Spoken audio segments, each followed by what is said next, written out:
Verdade. Imparcialidade.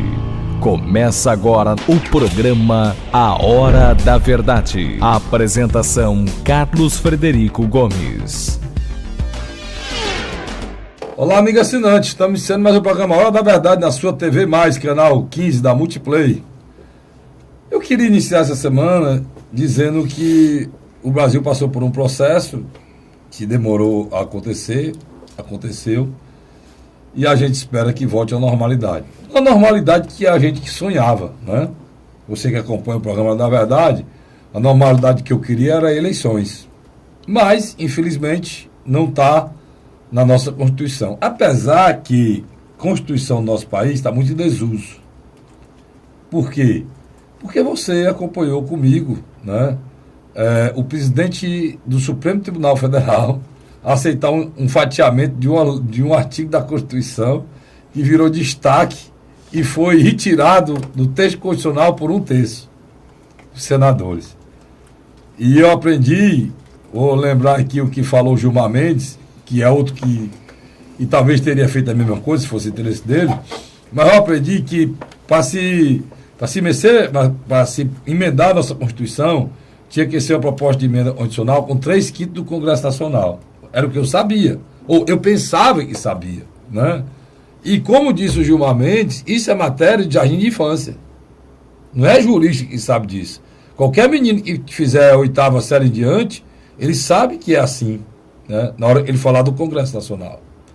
Eu fico impressionado como é que a gente vai conseguir ainda tocar esse país, porque as autoridades brasileiras têm coragem de tomar decisões, como teve o senhor Lewandowski, que o mais pessimista do cidadão jamais esperava que aquilo pudesse acontecer. Eu comentando com alguns amigos meus, dizendo que eu tinha feito um juiz errado do Lewandowski, que ele estava se conduzindo com muita isenção, com muito civismo, né? Processo de impeachment de uma forma bem imparcial, como deve o magistrado. Fui elogiar o time antes do jogo terminar. Para mim não é decepção. Nos meus 52 anos, é bem pouquinho, né? Não dá para falar do alto dos meus 52 anos, é muito pouco, mas como eu acompanho isso há muitos anos, né?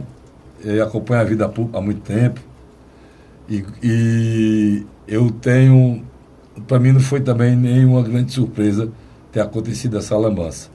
O que a gente espera é que os políticos e os que vivem da política, principalmente, e estão aí, tiveram há um tempo atrás tinha um na rua tentando tirar a presidente Dilma pelo poder. Agora existe outras pessoas na rua tentando voltar ao mesmo partido para o poder.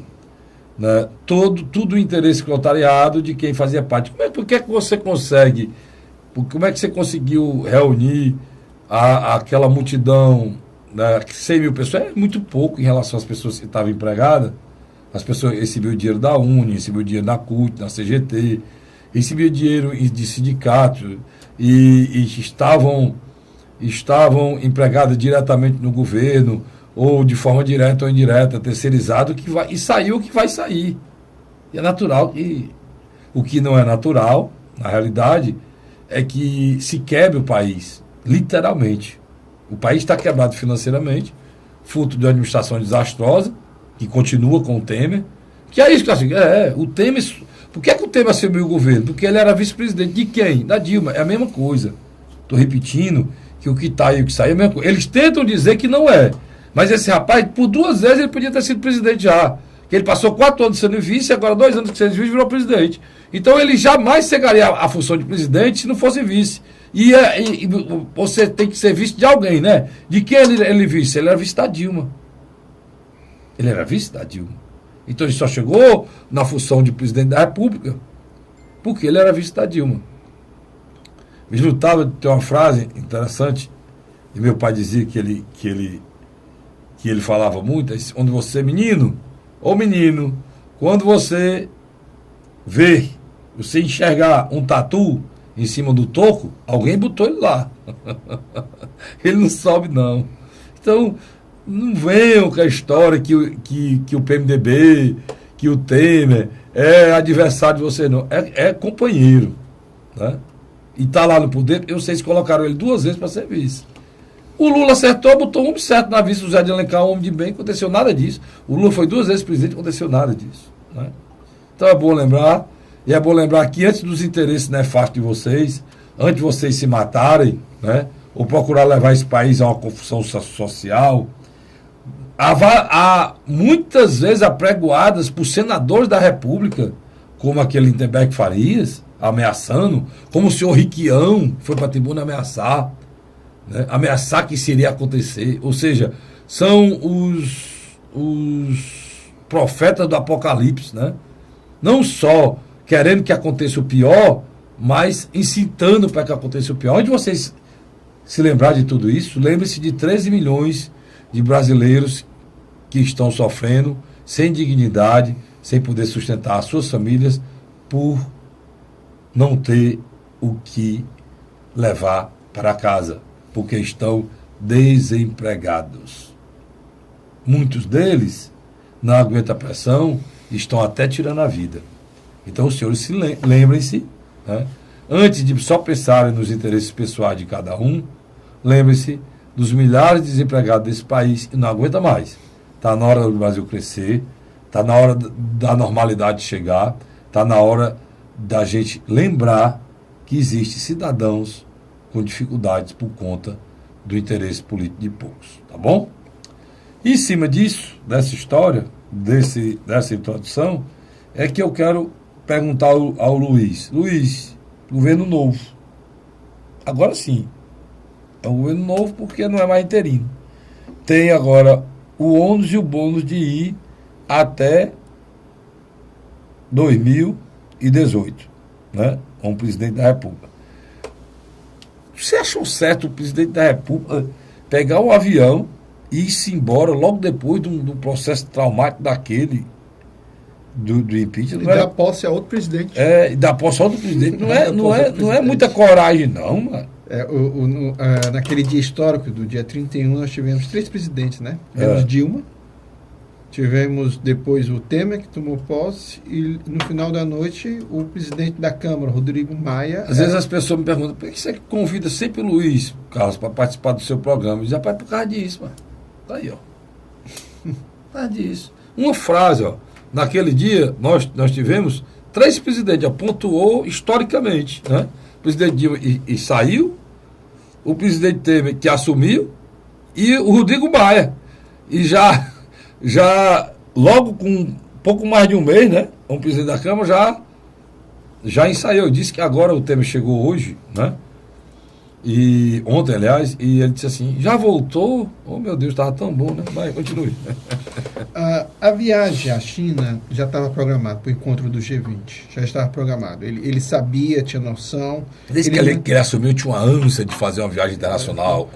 Mas a grande realidade, ele não queria viajar com o presidente interino. Mas ele não podia faltar a esse encontro.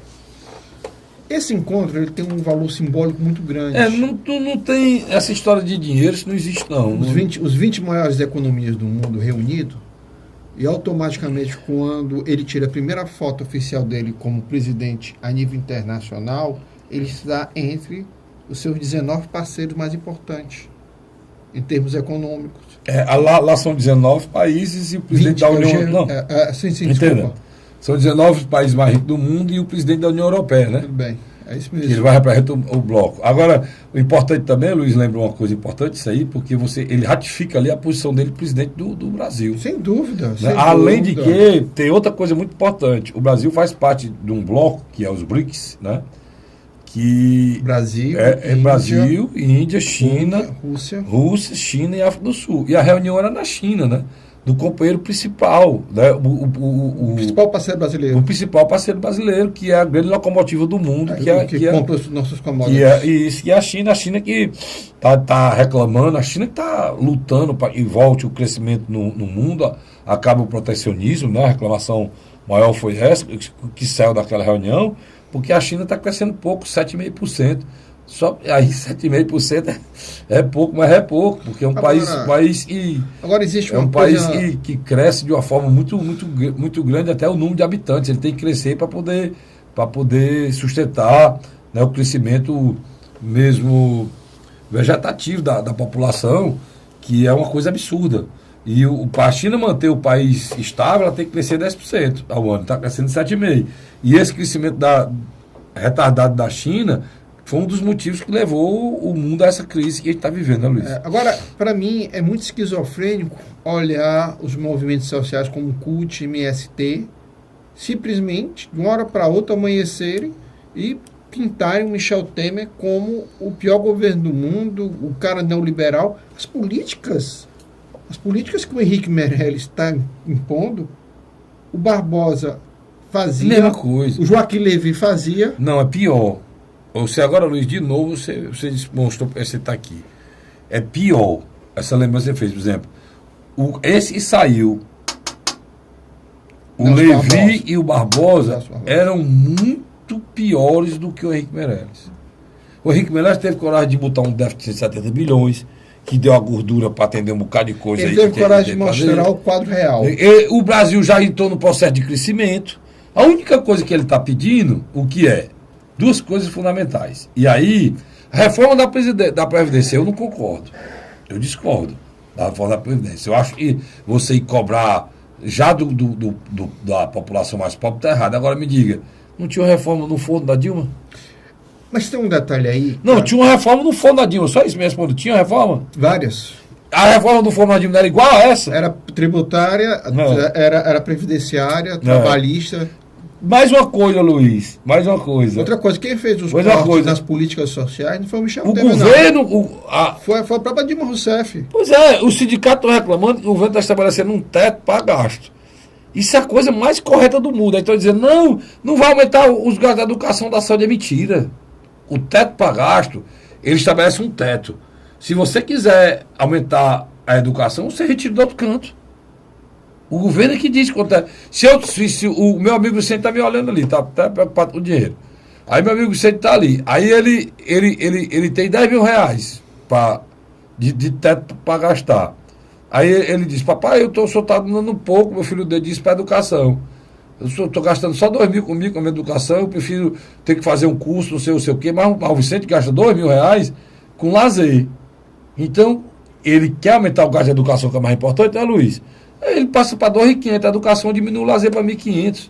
É exatamente o que vai ser feito lá no orçamento quando ser estabelecido o gasto. E acabou-se. Você estabelece um teto. Você abaixa o teto e você priorize o que é importante, educação, saúde e segurança. É o que os governos não têm priorizado. Carlos Frederico, o governo do Michel Temer tem uma coisa que eu acho fantástico. Ele está admitindo que é um governo pró-mercado. Isso é bom. Isso é bom. É tanto que isso é bom. Que já funcionou. Já há setores que, na minha avaliação, não devem ficar na mão da União, não. Vou dar um exemplo. Segunda-feira agora dessa semana, logo de manhã cedo, o que nós assistimos? A prisão de vários envolvidos num escândalo de uma dimensão tão grande como do Petrolão, que é dos fundos de pensões. O que é isso? Mais um envolvimento... um escândalo, aí entrou o Vacari de novo. Já estava preso. Aí entrou o Léo Pinheiro preso novamente. O Vacari foi citado novamente. Quer dizer, mais um envolvimento desse governo aí. Teve gente que agora não foi presa, porque já estava presa. Agora com o fundo de pensões. Né? Mais uma coisa. Né? Não deixaram nada, né, Luiz? Não deixaram nada. E é o mesmo modelo operacional. As empresas são contratadas, elas superfaturam o processo. Aí vai uma merreca de ação para o próprio fundo e o resto é desviado. Desviado para os partidos e para os políticos. Não, e foi apreendido mais de 8 bilhões em bens, né? Por enquanto. Mas diz que o rombo é mais de 50 bilhões. É o que você está ouvindo mesmo. É bilhões, não é brincadeira, não. Toda a roubalheira desse povo é uma coisa astronômica. Não tem nada negócio de milhão. Nós ainda não abrimos uma caixa do Ministério da Energia. E o BNDES, mano? Não, o BNDES por exemplo... Por falar nesse povo, a ex-presidente Dilma Rousseff, Luiz, deixou, à tarde dessa terça-feira, né? O Palácio do Planalto, o Palácio do Alvorada, né? Desocupou a residência oficial. e que ocupou durante 6 anos. Dilma saiu pontualmente às 15h30, desceu do carro e ficou 5 minutos cumprimentando manifestantes e se aglomerava diante do Alvorada. Um grupo aproximadamente de 200 pessoas estiveram lá horas no sol para se despedir da... Que horário foi isso? Foi 2 até as 3 Às 14 horas, às 15 não, horas. até às 15h30, né? Então, isso quer dizer que provavelmente, se eram trabalhadores... Não, eu não estava trabalhando não, né? Estudantes também não eram. E era um dia de semana, terça-feira passada, né? Pois é, ela estava acompanhada por senadores, também que não fazem nada, né? Deputados, ex-ministros, ao grito de nós voltaremos, e fora Temer. Eu me lembro dessa frase, sabe, do Adalto Bezerra, lembra? Eu vou voltar. Ele é bom, mas 1986. Mas não voltou ainda, o Adalto, né? Mas é uma pessoa de bem, um homem de bem, o Adalto, né? Pois é, os gritos, nós voltaremos e fora Temer. Muitos carregavam a bandeira do PT, de trabalhadores da agricultura e até da campanha presidencial de 2014.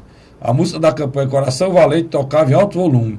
Muito obrigado a vocês, disse ela. Eu acho que no Brasil as pessoas estão precisando respeitar a cidadania. Né? Você vê umas coisas... Olha, Luiz, me diz uma coisa, Luiz. Essa Lava Jato, a Dilma já tem dois...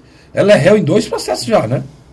Não acha isso aqui um desdém do que foi feito nesse país, não? Não acha, não? Eu desdenhar de um povo. Ou então, ou o nosso povo é louco, ele dá valor quem... Porque, olha, vamos fazer vamos fazer aqui... Só quero dizer essa frase para você continuar. Se a Dilma for honesta, ela foi omissa, né? Se a Dilma for honesta, no mínimo ela foi omissa. Ela não foi honesta. Não, mas se ela foi honesta, como estou dizendo, no mínimo ela foi omissa, porque você ser presidente da República, deixar todo emaranhado de corrupção dessa num governo, e você achar que ela é inocente, a mulher honesta, a mulher séria, como dizem, se ela for honesta e séria, no mínimo ela é irresponsável ao extremo e omissa. Porque não adianta o governante não roubar. Ele deixar roubar é muito pior. Em 2014... E eles são penalizados por omissão, né, Luiz? Em 2014, ela montou uma peça publicitária na qual a família estava sentada e ela dizia: se Marina Silva ganhar as eleições, vai faltar comida na sua mesa, vai faltar emprego, vai faltar não sei de coisa. Você se lembra? Lembro demais. Quem foi que fez Uma isso? injustiça grande, né? A Marina, que eles fizeram com ela. Quem foi que fez isso? Por um único motivo, isso aqui era, o presidente do Itaú é amigo da mulher, ela é amiga da mulher do presidente do Itaú. Por esse motivo, fizeram essa canalice com a Marina Silva. Com a Marina, que é uma mulher de bem, é uma mulher do interior, aqui, nasceu no Ceará, como muitos brasileiros... A família de Messejana. Como muitos brasileiros cearenses foi embora para o norte, Pro Acre. lá para a região, para começar a vida, e tinha muita terra e tal. Meu pai foi um que foi do Ceará e morou no Acre, lá conheceu minha mãe também. A minha mãe também, que era filha de cearense também, que tinha ido para lá na época da borracha, né? O Ceará e o Acre tem uma ligação. Melhor, o Acre é feito de cearense, né? E lá a Marina Silva foi empregada doméstica. Mas teve a coragem, Luiz, de estudar. Hoje a mulher tem 3 formaturas. Uma das melhores cabeças de mais conhecimento desse país.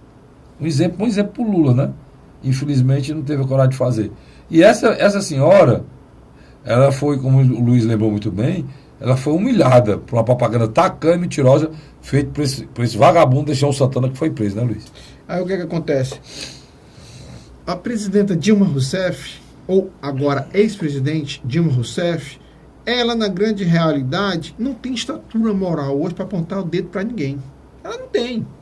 Ela faz uma zoada, ela faz um choramingá. Aqui no Nordeste, deixamos choramingá. É aquelas pessoas que reclamam, né, Frederico? Quem não for do Nordeste, tiver assistido esse programa, vai achar esquisito esse termo. Ela faz esse nhenhenhen, mas no fundo, ela sabe o motivo que ela saiu. Que eu concordo com ela. Não é aquelas pedaladas, é aquele decreto, não.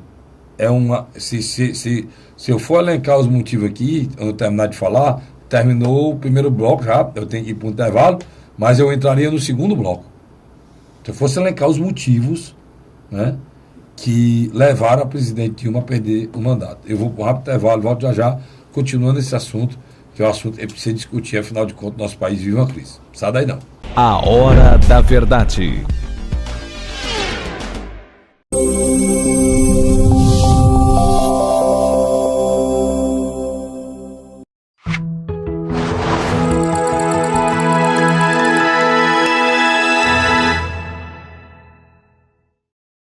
A Hora da Verdade. Estamos de volta agora com o segundo bloco do nosso programa A Hora da Verdade, na sua TV Mais, canal 15 da Multiplay. Eu terminei o bloco anterior falando polícia, a gente tinha que continuar nesse assunto, a gente vai continuar. Eu estava vendo a notícia agora aqui, eu falei se você quiser aumentar o orçamento da educação, você aumenta. No início do meu comentário, está aqui, ó, o orçamento do MEC terá acréscimo de 7% em 2017, diz o ministro. Pronto. 7%. Eles reestruturaram o FIES. Muita gente voltou a receber o FIES. Então, o governo tem que priorizar o que é prioritário. É isso, né, Luiz? Tá aqui, o ministro Mendonça Filho, né, já conseguiu elevar o orçamento do Ministério da Educação em cerca de 7% para 2017. Só um detalhe, o ministro Mendonça esteve agora, no início dessa semana, aqui, no estado do Ceará. Especificamente na cidade de Itapajé. Isso. Itapajé que ganhou um prêmio nacional, né? E o mais importante... Foi a inauguração de uma nova escola de tempo integral. Né? E o mais importante, quem é que estava ao lado dele? Governador Camilo Santana. Estava o Danilo Forte. O Danilo Forte. Estava o Zezinho Albuquerque, presidente da Assembleia. Não tinha visto, não, mas quer dizer que também estava lá. E Danilo Forte e é importante essa junção do Danilo, tá certo? E com o governador valorizando, né, o trabalho para fazer aqui no Ceará. Eu acho que tem que neutralizar, o Ceará não pode... Parabéns ao governador do estado de novo, não pode ser penalizado por questões políticas, não, né, Luiz? É isso que você está querendo dizer, né, Luiz? Rapaz, uma coisa que tem me chamado a atenção é o quê? Por favor, Vicente, eu coloco aqui. Está aqui. Enquanto algumas pessoas petistas estão morrendo aí, esculhambando nas redes sociais, o presidente Michel Temer, o governador do Partido dos Trabalhadores está aqui ao lado do ministro da Educação, Mendonça Filho, do presidente Michel Temer. Inaugurando uma obra importantíssima, né? Só vale ressaltar obras iniciadas no governo Cid Gomes, né? Tudo bem. Vale ressaltar eu acho que o bom trabalho tem que ser valorizado em qualquer governo. Mas numa parceria do MEC com o governo do estado, Márcio. E não tem só essa, tem várias no governo. Tem várias, são mais de 100 escolas igual a essa no estado do Ceará, feitas durante o governo de Cid Gomes. Vicente, só por último, essa aqui talvez fale mais do que qualquer outra. Está aqui. Eles caminhando, o Carlos Frederico. Simplesmente estão caminhando. Quer dizer, você nota... Obrigado, Vicente. Você nota que tem debates, tem confrontos que são totalmente artificial. Totalmente artificial. Eu não acredito que o governador Camilo Santana termine no Partido dos Trabalhadores. Eu também não. Eu acho que o caminho dele, posso até arriscar aqui, posso até queimar minha língua, o caminho dele é PSB. É um caminho que ele já percorreu, a família já foi de lá, foi fundador do PSB aqui, seu pai, Odoro Santana, fundador do PSB aqui, e a aproximação dele parece que o PSB tá querendo de volta, né? Não, e o Danilo, que é o presidente estadual do PSB, tem trabalhado muito para apoiar o governador Camilo. Agora, tem umas coisas que é inadmissível. Você se lembra daquela votação em abril na Câmara, que o PDT expulsou os deputados que votaram contra Dilma Rousseff? Os 3 senadores do Senado agora votaram contra Dilma Rousseff. E a direção nacional do partido silenciou. A mesma direção... O PDT... votou pela saída da Dilma Rousseff. A pessoa, o Teomário Mota. Teomário Mota, telespectador. O Teomário Mota. Os caras fazem discurso lá, chamando todo mundo de golpista, aí chega na hora do pega pra capar. Um dia antes vai. Pra tirar um dia antes ele se encontra com Michel Temer. A pessoa. Em síntese, o que aconteceu? Michel Temer. Tem o dedo do Carlos Lupe aí. Não, eu acho que deram o que o senador queria. Né? O senador queria algum rapaz, você falou no assunto aí do governador Camilo, deixa eu só... Não, mas só para colaborar, Pois só não. para entender o raciocínio, Termina voltando um esse pouquinho. Quando o PDT apoia o PMDB no Rio de Janeiro, ali é terrível. aí estou só dando um outro fato, estou dizendo, tem uns discursos que a gente tem que ter cuidado, Não, e ali o ex-governador Ciro Gomes ainda foi dizer que apoiava, era pessoa diferente, pelo amor de Deus. Com todo respeito, mas o que o governador tem falado desse partido, que o ex-governador tem falado, porque o ex-governador deveria ter o cuidado de separar. Antigamente ele separava, né? Tinha o PMDB do mal, o PMDB, agora ele chamou de ajuntamento de bandido, né? Não, todo partido. Partido. Ajuntamento de bandido. Então, mas separe, porque na hora que você vai apoiar o candidato do PMDB, aí você não tem notado. PMDB do Rio é o PMDB do Eduardo Cunha. É o pior que existe, mano. Pelo amor de Deus. É o do Cunha, é o Sérgio Cabral. Do Sérgio Cabral, e pra mim é o desse canalha, macho. Porque o prefeito do Rio de Janeiro é um canalha, da pior espécie. Canalha. Quando ele abre a boca, ele mostra canalice. Ele agora entregando uma casa popular. Uma casa popular. Entrou no quarto, né? Entrou no quarto com a senhora dentro da casa e disse que a mulher ia... Eu não vou dizer a palavra dele não, que é muito... Ia transar demais, pronto. Ia transar. Você ia transar muito aqui nesse quartinho. Mas ele não usou a palavra transar, não. Ele usou outra palavra. De baixo escalão. Prefeito de uma cidade, mano. Entregando quarto a pessoa pobre. Aí fala um desdém da porcaria da obra que ele tá dando, que é um quartinho. Ele mesmo chama de quartinho. Talvez a mulher tenha que qual foi a palavra que tu usou, que foi mais suave? Transar. A mulher tem que transar em pé. Silêncio. Em silêncio, em pé. Não vi isso. Porque o quarto é muito pequeno, né? Mas ele não usou essa expressão, não. Essa expressão no Brasil todo. Usou a expressão tacanha, horrível. Esse cara é um canalha, macho. É o mesmo que no telefone com o Lula desdenhou do apartamento que o Lula ganhou de presente da OAS, do sítio que o Lula ganhou de presente lá do que é o sítio lá, do sítio de Atibaia, ainda disse que ele tinha mania de ser pobre. E ele só ligou, como ele ligou alguns meses atrás, se ele ligasse outro, ele já ia falar do outro apartamento que apareceu no nome mangando, dizendo que só tem espírito de pobre. Quer dizer, isso é um canal. É verdade, né? Um homem desse não é para ser prefeito. E sabe que você ter ideia que ponto está a política no nosso país, ô Luiz, falaram o nome daquele cara para ser candidato a presidente da República, mano. Né? E é interessante, ele se saiu tão bem nas Olimpíadas, foi uma bela festa. A ruma de dinheiro que ele levou do governo federal, na última semana do governo federal, não foi ele não foi ele que dançou, não ele foi a abertura, ele simplesmente recebeu o dinheiro e tirou boa parte para ele. Esse cidadão, ele recebeu do governo federal na última semana 4 bilhões e meio. Quando tu sabe isso, né? O Carlos Frederico está falando da última semana, é a última semana de Dilma Rousseff. Quando ela ainda tinha o poder da caneta na mão, ela ainda... Não, a última semana antes das Olimpíadas, o Michel Temer esteve lá, passou lá, lembra? E aquela passagem foi 4 bilhões e meio para garantir tudo que estava programado para a abertura e para as Olimpíadas. Que ele não queria dar, né? Não queria dar, 4 bilhões. Foi o que garantiu o sucesso das Olimpíadas, foi o Michel Temer no final. Fazendo justiça, né? Fazendo justiça. Agora, eu queria falar em Michel e governo e tudo, parabenizar o governador Camilo Santana, uma matéria que eu vi hoje, muito importante, em que ele impulsou, né, mais de 200 policiais civis, entre escrivães, delegados, e junto com isso vão ser inauguradas várias delegacias 24 horas, Luiz. Porque é uma excrescência achar que tem hora para você ir na delegacia, né?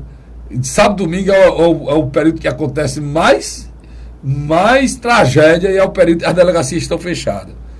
E aí ele está mandando para Catreús, né? Ele está mandando para Quixadá, está mandando para o Iguatu, cara, né? Demonstrando que toma atitudes com total imparcialidade. Quantos prefeitos amigos do governador Camilo não queria? Não necessitava de uma delegacia dessa. Mas reconhecendo Iguatu uma cidade grande, reconhecendo Iguatu sendo a cidade líder do centro-sul do estado, ele manda para Iguatu, apesar do prefeito ser de oposição. Então, governador Camilo, parabéns. Esse tipo de atitude a gente fica feliz. E outra coisa, contratando mais de 200 policiais no momento em que lá no Rio Grande do Sul o pagamento está sendo dividido em 6 vezes. Tem nego que não recebeu 10ª ainda. Enquanto no Rio Grande do Norte, nosso vizinho, os policiais têm medo de sair na rua. Pois é. E tem mais uma coisa. Aqui no estado do Ceará, o salário de um policial, se comparado com o salário do Rio Grande do Sul, do Rio, faz vergonha o salário do pessoal do Rio de Janeiro. Carlos Frederico. E as pessoas não estão dando valor a isso, Luiz. Um dos piores. Olha, o Ceará o quê? Um dos estados mais pobres da federação, encravado no semiárido, que hoje, do jeito que está, nem capote escapa, né? Nem porque comendo pedra, nem nada, escapa nada aqui. Nada, coisa nenhuma a situação do Ceará. O Ceará está com o menor índice de reserva hídrica da sua história. A maior seca da história do Ceará não é a seca do 15, não é mais, Luiz. É a nossa. Eu estava até dizendo que alguém. Que saudade da Raquel de Queiroz. Se tivesse algum escritor que relatasse o drama do povo cearense nesse momento em que nós estamos vivendo. Essa é a maior seca da história do Ceará.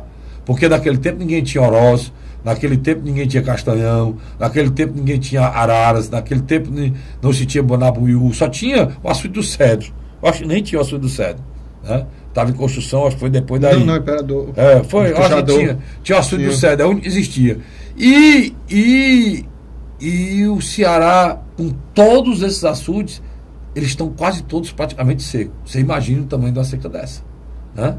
O Castanhão está com menos de 10% da sua capacidade. Isso é uma coisa jamais vista. E esse governador, com essa tragédia, Luiz, com essa tragédia que nós estamos falando aqui, com mais uma tragédia que é a crise econômica nunca vista antes nesse país, né? Tá certo? Com todas essas dificuldades, esse governador que está conseguindo conduzir esse estado de uma maneira regular, sem sobressalto, com serenidade, inaugurando obra e tocando. Então, para mim, o governador Cid fez um grande governo, mas o governador Cid viveu a vaca gorda total, né, Luiz? Com todos os momentos, o dinheiro era rodo, né? Tinha dinheiro para tudo, né? Entendeu? O governador Tasso tinha um apoio total no tempo que teve no poder do presidente Fernando Henrique, né? O que pensasse, né? Esse governador, além dos 2 anos que ele passou no poder, a presidente que era do partido dele não tinha condição de nada, de coisa alguma. A única coisa que ela fez com o dinheiro foi pagar 60 bilhões de rombo ao Banco Brasil, a Caixa Econômica, das pedaladas que ela fez, mais nada. Carlos Frederico. Então, o governador Camilo está dando demonstração de muita maturidade, mas principalmente de muita sobriedade, enfrentando todos esses problemas nessa situação. É importante registrar isso aqui. A prisão dos suspeitos da chacina de Messejana, como é que você viu? Eu vi com coragem cívica, tá certo? Importante para a justiça, importante. O Ministério Público, eu acho que foi muito corajoso mesmo. O Ministério Público foi. Não é coragem, Luiz, é a função dele, né? A função dele, ele não podia se furtar disso aí. E o governador, o que fez foi não trabalhar. Né? O governador não atrapalhar e deixar que a justiça se fizesse naturalmente. Tá certo? O que precisa se entender que isso não atinge a gloriosa Polícia Militar, não. A Polícia Militar do Estado de Ceará, eles têm mais de 100 anos. E são 17 mil homens. E a maioria todos sérios. São 17 mil homens, macho. Você ter 40 ou 50 aqui é raro. É raro. Meu irmão, se a gente for achar normal, que a gente pode sair, tá pegando e sair matando pessoas no meio da rua, aí nós temos que. Isso não pode. Pode ser o pior marginal, isso não pode. Eu cansei de dizer isso aqui. Do mesmo jeito que eu digo que não pode, desses marginais estarem soltos aí, menores, matando. Assassino solto não pode. Mas da mesma maneira o Estado, o policial é um agente que representa o Estado. Na hora da prisão, é uma figura mais importante do que o governador do Estado. O governador não pode dar voz de prisão ao caso Frederico aqui. Nem que eu tivesse o caluniado, ele não poderia fazer isso. Agora, nem ao Luiz, nem ao meu amigo Vicente. Agora, mas o policial pode dar voz de prisão para a gente, contanto a gente esteja errado. Então vamos ver a importância do policial. Agora, o policial não é Deus, tá certo? Para tirar a vida de ninguém. Isso foi feito. A única coisa que eu peço ao Ministério Público é que avalie algumas coisas que precisam ser avaliadas, Luiz. Você tocou num ponto, é fundamental. É importante dizer isso aqui. Luiz, a hierarquia na polícia é muito forte, né? Então... E ela está quebrada há um bom tempo. Eu sei, mas muitas vezes um policial faz alguma coisa errada a mando de alguém. E muitas vezes um policial não concorda nem com o que está sendo feito, mas ele se submete, ele faz a mando de alguém, e muitas vezes até com medo. Não, sem dúvida. Isso aí Então eu estou só alertando isso aqui, que pode ter pessoas que estão sendo enquadradas nesse processo e você está dando o mau algoz e elas podem só ser vítima. Souberam do assunto, foram ameaçadas de morte para se calarem. Então é bom ver tudo isso, né? Para não cometer injustiça. Agora, indiscutivelmente, Camilo tem tentado se equilibrar, né? Ele está procurando encontrar um caminho de renegociação com o governo federal. E o pior é que ele tem inimigos aqui que estão se fortalecendo, né? Por exemplo, o caso do Denox. Deixa eu te perguntar uma coisa, Luiz. Eu quero a tua opinião. O que tu achou do Eunício, cara, que era amigo da presidente Dilma, teve o apreço da presidente Dilma, é a segunda maior liderança do Estado? É a sua opinião. Você achou certo ele naquela questão da inabilitação da presidente para a função pública, ele Se absteve. O que tu achou? Votou a favor. Não era melhor ter votado a favor, não? Porque quando ele se absteve... Não, ele se absteve, mas não era melhor votar a favor, não. Ele ajudou a presidenta Dilma. De qualquer maneira... Não, mas era melhor ter votado a favor. Ele era muito próximo da presidente Dilma, né, cara? E depois o PMDB foi para pegar a cabeça dela e ele não se contrapôs como líder, muito pelo contrário. E era para ter votado mesmo a favor, pelo menos nisso, né? Que é uma coisa totalmente errada que fizeram, né? Estou falando que na hora que o erro não é de quem votou, o erro é de quem fatiou. O erro foi do Lewandowski ter fatiado um artigo que a conjunção com qualquer menino conhece. Se eu vou tomar um copo d'água com açúcar, isso aqui virou, não é uma água comum, né, Luiz? É um copo d'água com açúcar. A conjunção com é dentro, faz parte, não pode ser separada. Mas foi o que fizeram, separaram. O presidente do Supremo fez isso, né? O senador Eunício de Oliveira, desde a sua derrota, ele vive momentos de pico e baixa. Pico e baixa. Tá faltando no senador um consultor político, não, assim, com você?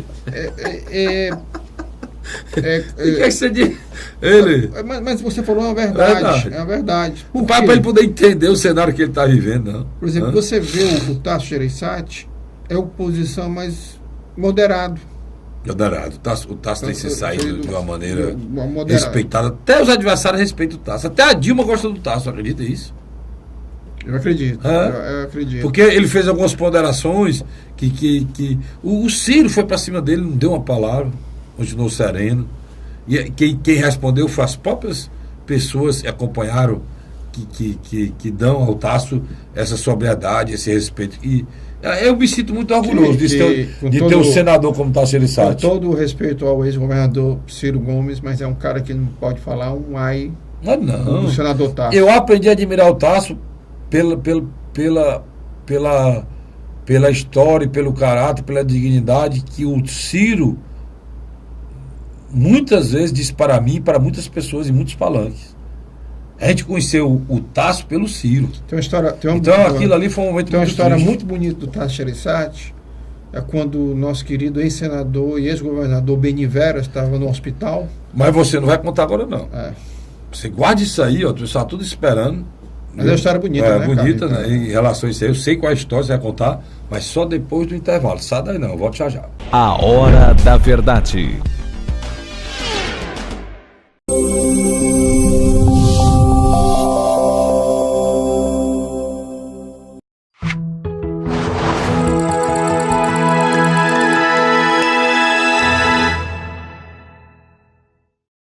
A Hora da Verdade.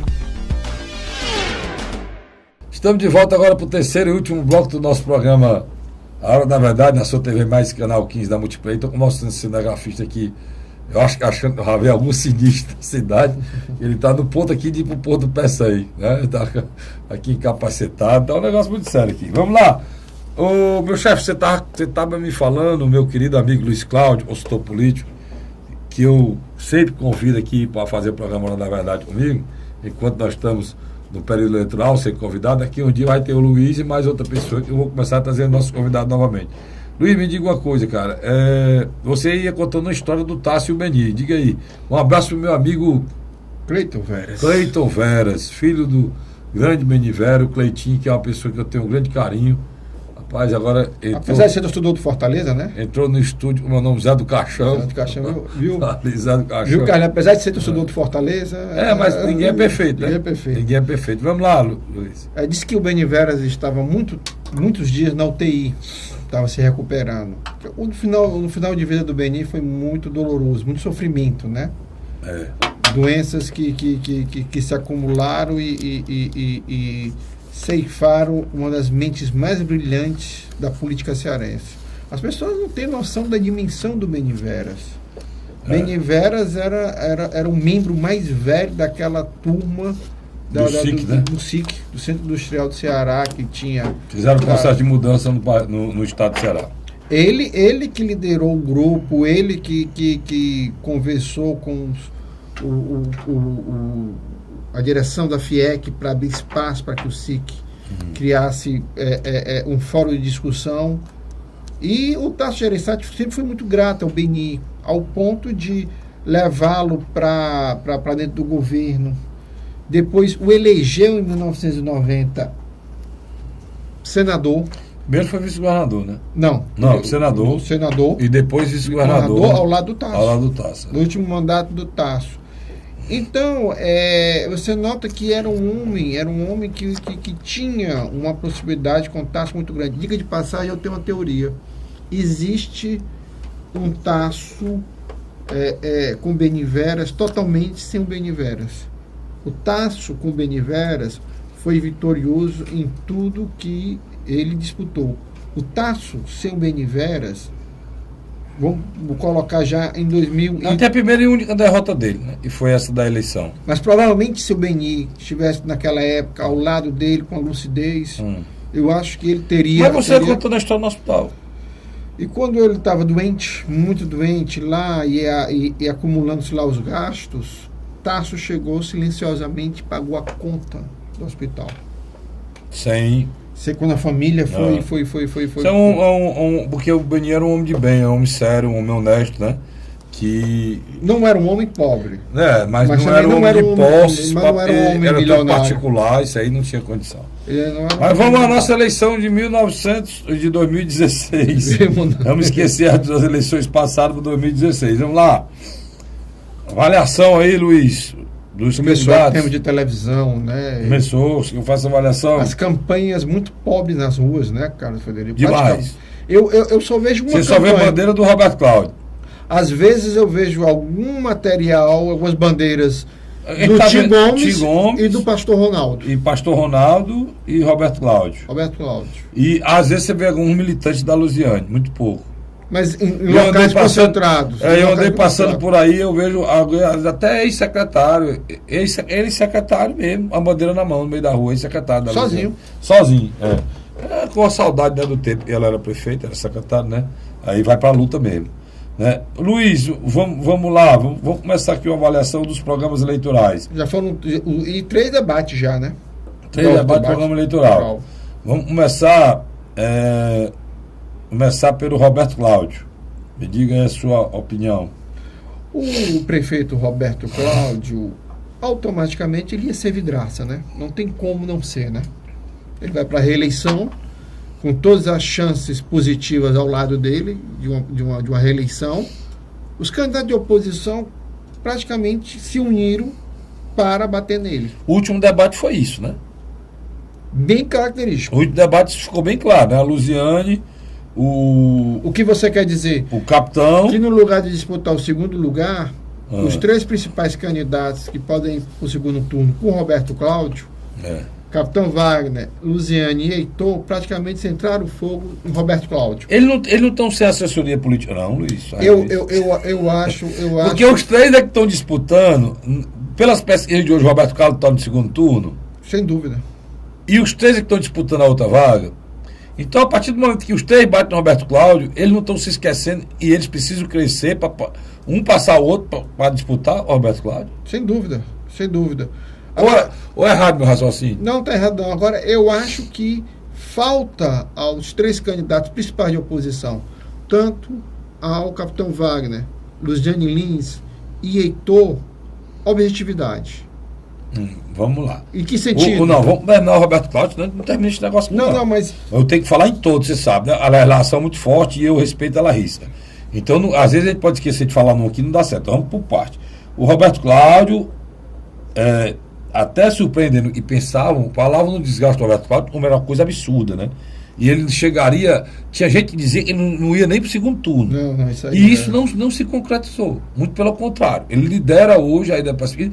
E há alguns loucos, né? Tem louco em todo canto, e dizem que ele está no movimento para ganhar o primeiro turno, coisa que é totalmente fora de proposta. É porque nos próximos dias vão sair 2 pesquisas da Fornalha. Tanto Datafolha, O Povo, como o Ibope, Verdes Mares. Eu, pessoalmente, acredito que essa pesquisa, indiscutivelmente, vai trazer 3 aspectos para o Roberto Cláudio. A questão da pesquisa, a questão do programa de rádio e televisão, que deve ter funcionado positivamente para ele. Os debates, na qual ele não se saiu mal, porque, venhamos e convenhamos, um dos motivos dele ter sido escolhido em 2012 foi porque, Carlos Frederico, ele é um bom comunicador. Capacidade. E o terceiro ponto, agora nós vamos ver se os votos Moroni vieram ou não. Porque eu falei pois você falou semana passada, eu estava pronto para lhe perguntar se esse percentual que está estabelecido nas primeiras pesquisas, o Moroni está dentro? Não. Não. Vai ser agora com a expulsão do Moroni. Exatamente. Pronto. Aí eu vou saber se valeu a pena o vice-deputado federal, né? Exatamente. Vamos para a Luziane. A Luziane, primeiro instante, uma surpresa que ela está pare a pare, né? Em condição de igualdade com o Capitão Wagner. Muita gente pensava que não, né? Você acha que ela cresce mais nas próximas pesquisas ou ela está limitada pela rejeição dela, que é a mais alta? Mas eu acho que ela está conseguindo polarizar com o prefeito mais do que o Capitão No Wagner. debate, né? Eu acho. Isso pode acontecer para ela. Pode ser um ponto positivo que pode acontecer agora no percentual da pesquisa, né? Porque é o seguinte, querendo ou não, você tem uma parte da população de Fortaleza que avaliava bem a administração dela. E querendo ou não, esse comparativo entre quem está e quem saiu sempre é feito, né? O Capitão é uma coisa Existe nova. uma coisa real para ser comparado. Porque o Capitão, querendo ou não, eu poder a vir, né? E a próxima, e até mesmo na propaganda do Roberto Cláudio, ele disse, pode comparar, né? Ele até puxa para... Né? O Roberto Cláudio é muito vantajoso. Ele até disse, pode comparar. Ele disse, pode comparar. Na propaganda política ele usa essa frase, pode comparar. Ele diz o que fez no final, ele disse, pode comparar. Mas ele mesmo faz indústria que faça essa comparação. E o capitão? O Capitão Wagner é um cara muito voluntarioso. Ele tem uma vontade enorme de pontuar algumas questões, mas é notório que a estrutura dele está muito abaixo do que ele merecia. Agora não é com a estrutura, com a quantidade de partido que ele tem, PSDB, mas as 2 maiores lideranças do Estado, depois do governador, vamos lá, estão apoiando. O Tasso Gereissati e Eunício. Agora, Alcântara, Roberto Pessoa. Agora deixa eu dizer uma coisa para os marqueteiros de vocês aí, do Capitão. Olha, eu acho perfeito o início perfeito o início da campanha do Capitão. Agora, o Capitão daqui para frente, o resto do programa eleitoral, ele tem que ter proposta, né, Luiz? Que ele fica só naquilo. Fica só naquilo lá, família já foi. Agora o cidadão, o eleitor, o cidadão quer a proposta do candidato. Ou está errado, Luiz? Você está correto. Porque até foi importante aquela mostrar o lado humano do Capitão, porque por ser policial, fica sempre o lado mais profissional, até o nome dele desaparece, fica a figura do Capitão, entendeu? Então, mostrou o ser humano, o Capitão Wagner, mostrou a família do Capitão Wagner, mostrou o filho do Capitão, mas tudo tem limite, eu acho que já passou disso. Carlinhos, porque se criou uma expectativa na campanha do Capitão Wagner, ser muito parecido com o que foi a campanha do Eunício. Mas é por isso mesmo que eu estou dizendo isso. Com uma certa estrutura de rua. Isso. O que acontece? Rapaz, não existe estrutura de campanha de rua do Só tem a televisão. E o rádio e a internet. Quer dizer, isso foi fundamental para ele, esse espaço, quando ele foi candidato a vereador e deputado estadual. Mas na campanha majoritária, é uma aposta muito arriscada na minha avaliação, por parte dele. Então, mesmo porque o grau de disputa aqui está grande, né? Tá. Além dele, além da Luziane, tem uma criatura que já foi mal avaliada em pesquisa anterior, e eu me arrisco a dizer que está sendo mal avaliada de novo nas pesquisas, para menos, que é o Heitor Ferrer.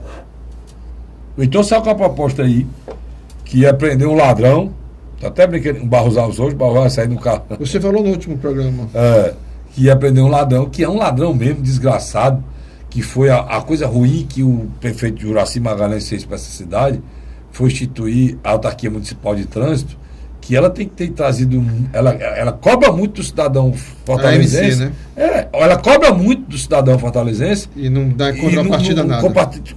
Em contrapartida não dá nada, não dá segurança no trânsito, não dá agilidade, a gente só paga.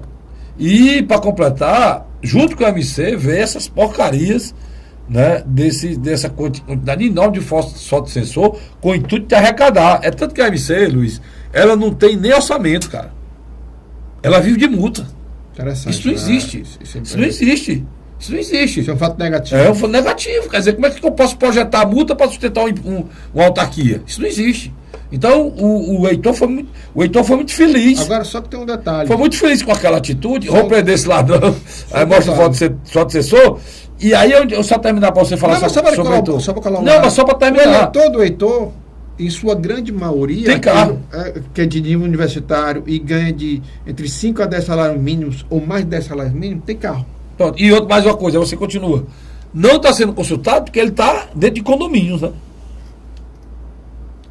O pesquisador entra dentro dos condomínios? Não é. O síndico manda ele entrar lá, bater, subir o elevador, perguntar: ei, para você voto no Heitor, irmã, quem é seu candidato? Agora, ou ele bate na porta das casas, das pessoas que estão na rua, as pessoas que estão na bodega, no mercantil. Entendeu? É diferente. Agora, um fato negativo no Heitor, e você vai concordar comigo, é que ele tem que parar com essa questão de se apresentar como o solitário.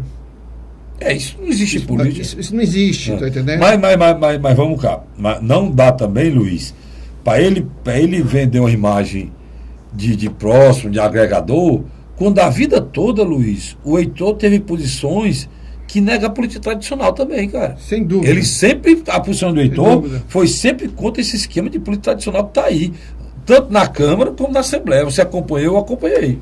Né? A gente conhece, quase há 30 anos. Pois é. Não, mas eu acho que em determinados pontos ele tem que sair desse isolamento e mostrar que tem não só uma equipe por trás dele, mas pessoas também que o apoiam. Agora, é nesse ponto que eu quero colocar. Porque às vezes o general do Exército de um homem só é bom, mas a população às vezes fica um pouco temeroso num governo Heitor Ferrer, se ele ficaria tão isolado. Essa é a imagem que eu acho que ele tem que ter muito cuidado para não passar em excesso. O deputado Tim Gomes tem se saído bem, cara. Participou agora do segundo debate, parece que foi melhor do que o primeiro para ele, né? Terceiro. O terceiro parece que foi melhor do que os outros dois, esse do Jornal O Povo. Aquela proposta dele de levar a escola de tempo integral de uma maneira diferente, de uma maneira pensada, de forma diferente. A rediscussão da área de saúde, que ele também levou. Também. O Tim Gomes tem uma coisa e uma coisa que você falou, dos que tem alguma coisa na rua, né? Interessante. O Tim Gomes, depois, você tem o Roberto Cláudio, que tem apoio de candidatos a vereadores, a maior. Você tem o nosso querido Capitão Wagner. E o terceiro não é nem Luziane, nem Heitor. Tem mais de 100 candidatos a vereador. Tim. Tem mais de 100. Só que a campanha do Tim, em matéria de material, de ajuda aos candidatos, está bem melhor do que do Capitão Wagner.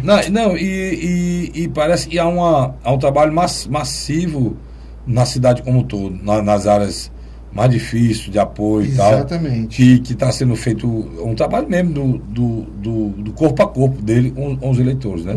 Hoje eu acho que outros não estão fazendo, que é a caminhada, né? Muitos outros não estão fazendo. A caminhada, na minha avaliação... Porque o João Alfredo somente se restringe ali ao redor da universidade, os escudos da universidade. O Gonzaga está restrito às portas das fábricas, né? A Luziane mesmo está muito acanhada, você não vê campanha da Luziane. A Luziane não era para ter voltado para Brasília, era para ter pedido licença e passar o dia, à tarde e à noite em Fortaleza, sabe? Isso aí, para mim, é um erro na campanha dela, imperdoável, até porque eu acho que já que ela não tem coligação, não tem dinheiro, ela ainda priva a pessoa dela, porque querendo ou não, cara, Frederico, se você passa de terça a quinta em Brasília, chega quinta-noite, só vai cair em campo segunda não, desculpe, sexta, sábado, domingo. Uma cidade desse tamanho. Mas não dá. É muito. Quer dizer. E o Luiz, olha, hoje praticamente nós estamos encerrando a semana, é 8, né? Hoje? Exatamente. 8. É dizer, se você prestar atenção, daqui 20 dias adeus a eleição. A Fortaleza não tem 2 turnos, né? Mas o resto do estado do Ceará, Deus eleição. Tirando Caucaia e Fortaleza, Deus eleição.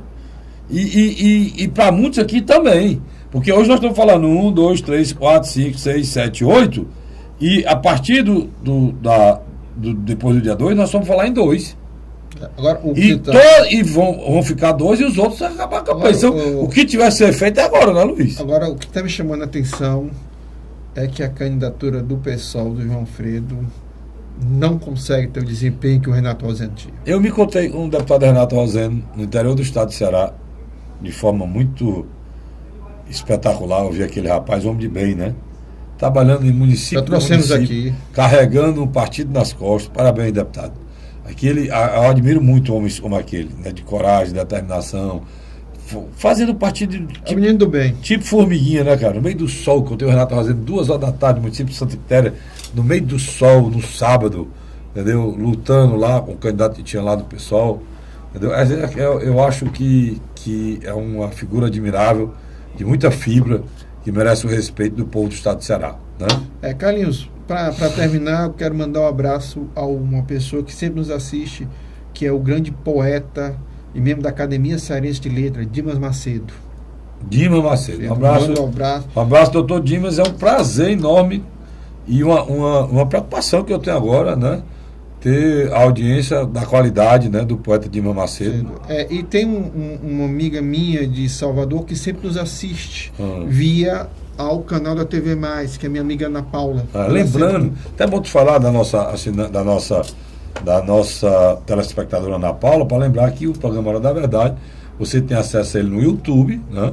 O programa que está sendo exibido hoje, logo depois da sua apresentação, ou depois de hoje, quinta-feira, ele é reprisado na TV Mais e também vai para o YouTube. Então, se você quer que uma pessoa assista o programa, você entra lá na tvmais.org e lá você vai encontrar toda a programação. Se você entrar a Hora da Verdade, lá você vai encontrar vários programas anteriores que você assiste naturalmente no site da TV Mais.org. Ou no próprio YouTube também você vai encontrar os nossos programas, graças à competência aqui do nosso colega que faz a TV Mais, representado aqui pelo meu cinegrafista Vicente, está aqui do meu lado, me escutando. E por último, uma amiga minha, Débora Lima, que diz que, apesar de não gostar muito de discutir política, falar de política, ela tem assistido e tem gostado muito, porque ela acha que nós temos uma boa dinâmica para explicar um pouco como é que é esse conturbado mundo da política. Eu acho, Luiz, que o nosso programa tem uma audiência considerada,